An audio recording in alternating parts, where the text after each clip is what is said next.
We're a wholly independent body. We're not a statutory body. We survive wholly on our independence, objectivity and our evidence base.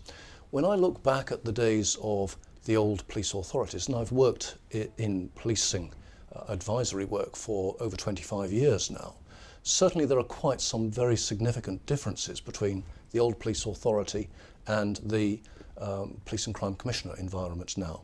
We're in Hatherley here today, in Devon. We have a public meeting.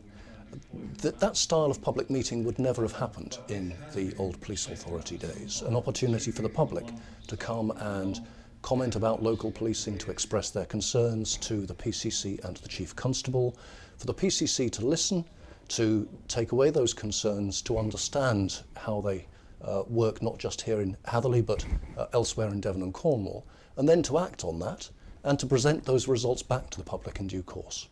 The usual metric, or the easiest metric to look at, is the amount of correspondence that's coming into the PCC and his or her team, which I understand is typically 20, maybe 30, maybe even more times as much as under the old police authority.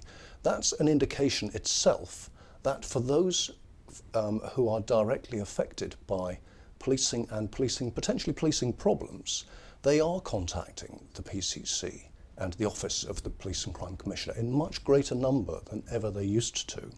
And it's down to the PCC and his or her team then to demonstrate that they're doing something about the concerns that are being expressed. Do you think that there is still a perception among the public that there wasn't anything in place before commissioners, and this is a new cost? The police authority was so invisible that perhaps the majority of the public didn't even realise it was there? Well, that may well be the case, but that may actually be part of a problem that PCCs and their teams have brought upon themselves. PCCs and their teams were not introduced in isolation. They were there to replace a previous system.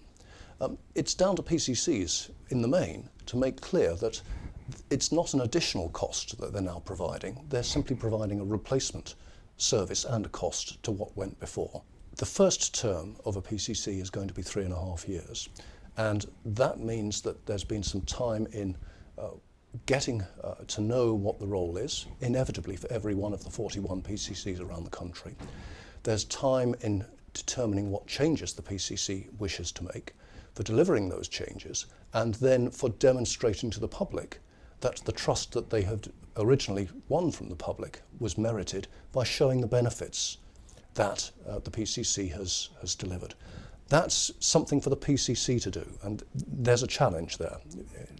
In terms of the media will themselves report on what they see. The more that the PCCs, both here in Devon and Cornwall and across the country, take time to demonstrate the value that they're delivering, which is only now coming to the fore, given that they've only been in post for 2 years. The more that they take time to demonstrate and show the public and the media the value, the more the public may come to accept the merits of police and crime commissioners.